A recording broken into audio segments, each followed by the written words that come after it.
What's up, YouTube? 72 coming at you from sunny Southern California. Too damn hot to be wearing this flannel right now, but we'll see how it goes.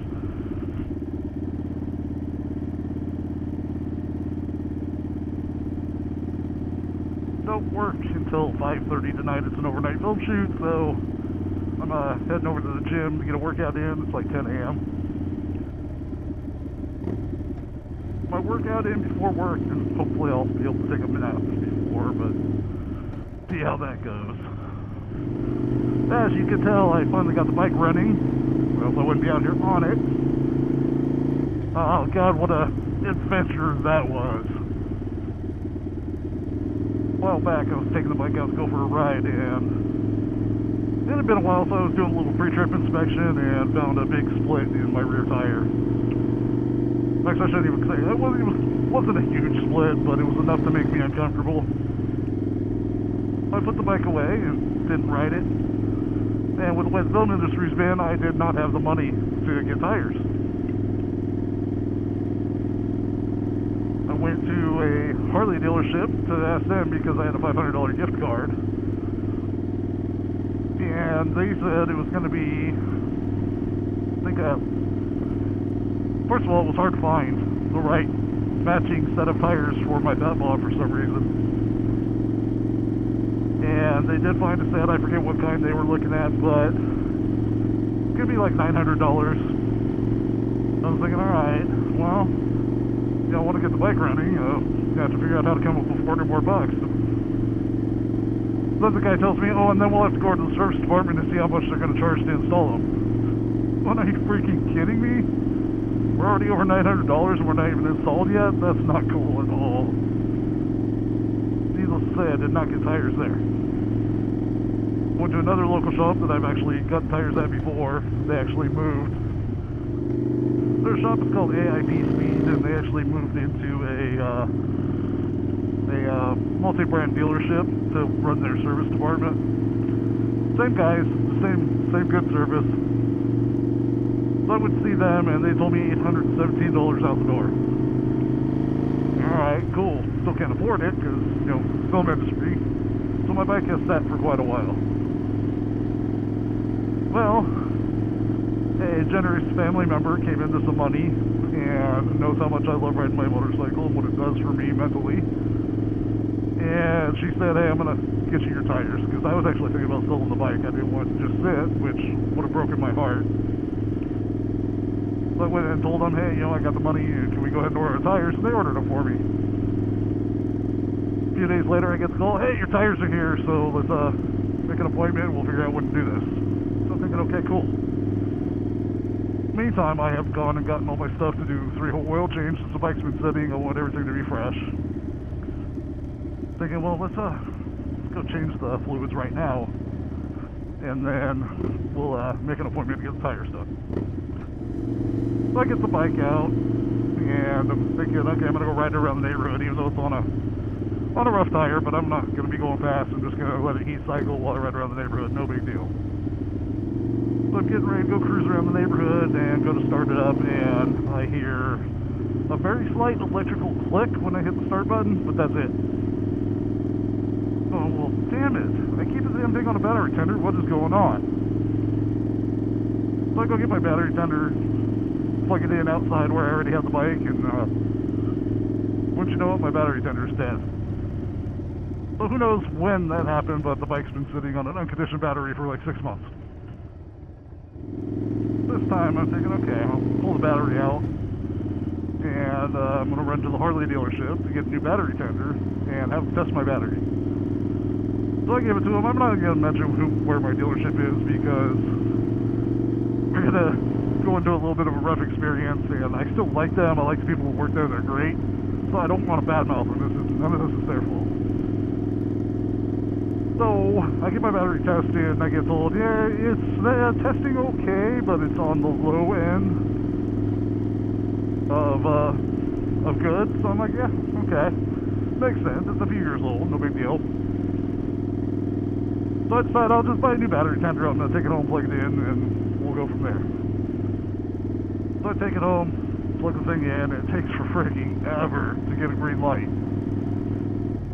Finally get the green light, I go and try and start the bike, and nothing. I get that nothing. Thinking, okay. Plug it back into the tender for a little bit, and it takes forever to light turn green again. So I'm going, okay, that battery's shot. It's, yeah, maybe testing okay, but its amps are dying as soon as I click a switch.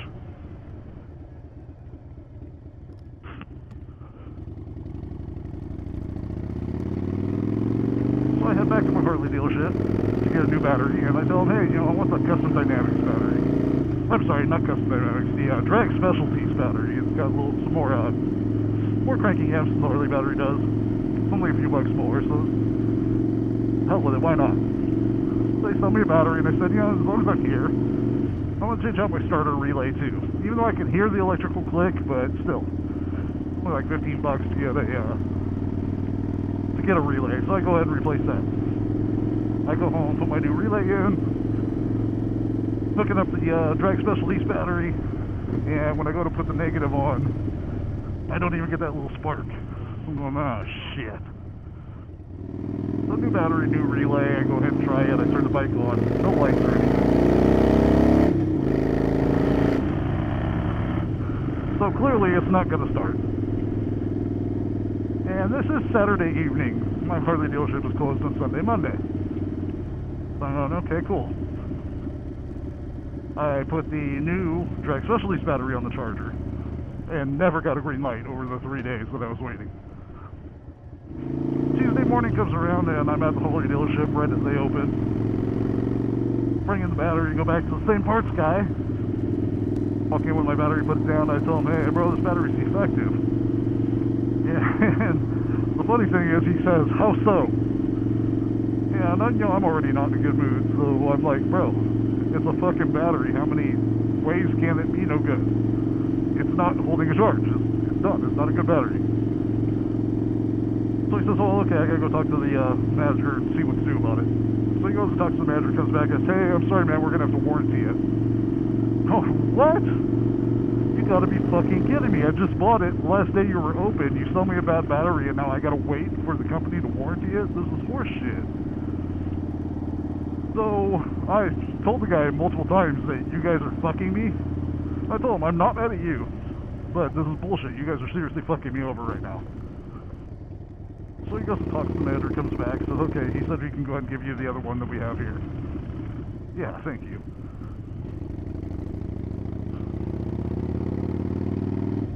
So he goes away and he comes back and says, hey, the other one we have on the shelf is dead too. So can you come back tomorrow? I'm going, oh, hell no. I'm not waiting for a battery that's already dead, which I'm going to question its reliability now, even if you can't get it to charge.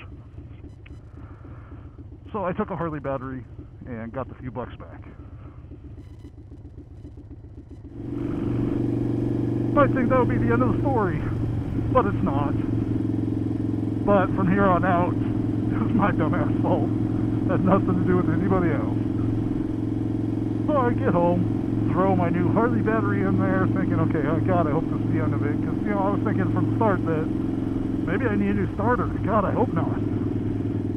Yeah, because I heard that electrical click in the relay, and then it just wouldn't do anything after that. So I was thinking, oh shit, not the starter. So I go home, put the Harley battery in there, go ahead and turn it on, lights light up. I'm thinking, oh, thank God. Do this. So put it in run, click the start button, absolutely nothing. Not even the relay click now. So I'm going, what the fuck is going on? Then I think, okay, well, since it's not even clicking, it was clicking before, maybe my old relay was fine and they sold me a bum relay.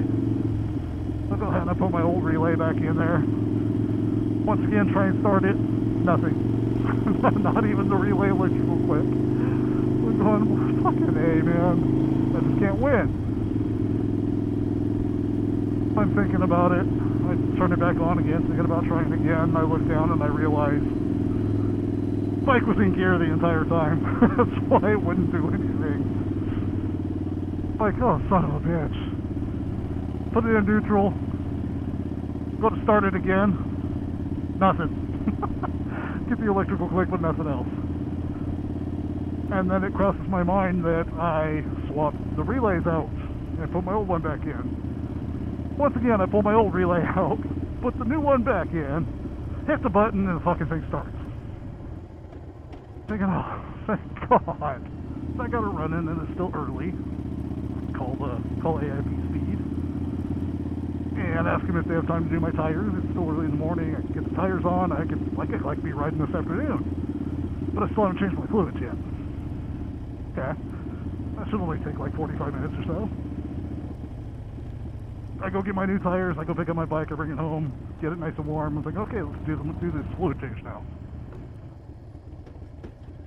Get everything done, putting everything back together, putting on my derby cover, and I'm torquing things down with my torque wrench set properly. Well, one of the holes, the threads pulls right out. So once again, I'm like, I can't ride now. So my first thought was, okay, I'll clean up the bolts and try and rethread the hole with a tap and die set. Worked great on the bolt.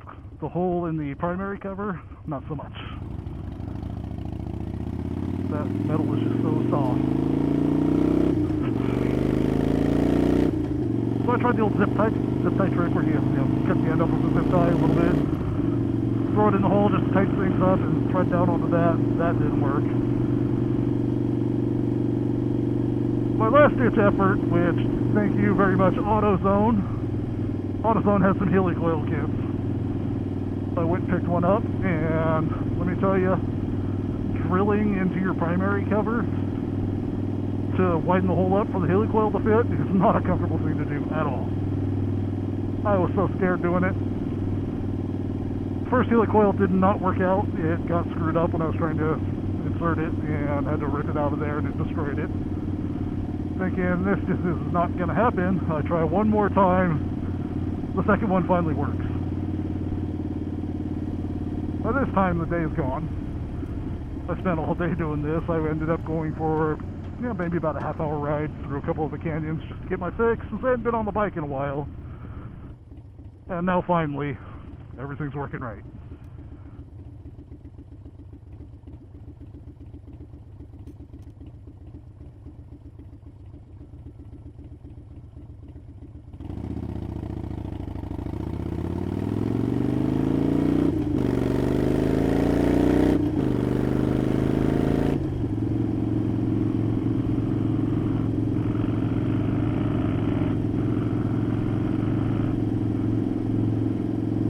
There's nothing against my Harley dealership. They were actually really cool to me. I asked to talk to the service manager because I wasn't happy with the policy. Even though they had made it right, I still wanted to voice my displeasure to the service manager. And I told him that my bike wasn't running right now and I'm trying to get it started and I need all this stuff to figure out what's going on. He did offer to go pick up my bike for me for free to tow it in and do some work on it, which, is a nice offer. But, there's no way in hell that I'm going to pay the Harley dealership $1,000 to diagnose a bad starter relay. The vlog's already way longer than I prefer it to be, so I'm going to go ahead and let you all go from here. Got my workout done, and I think I'm going to go rest up until it's time to go work overnight. Y'all have a good day. Hope you're out riding, and rubber side down, shiny side up, and peace. I will talk to y'all next time.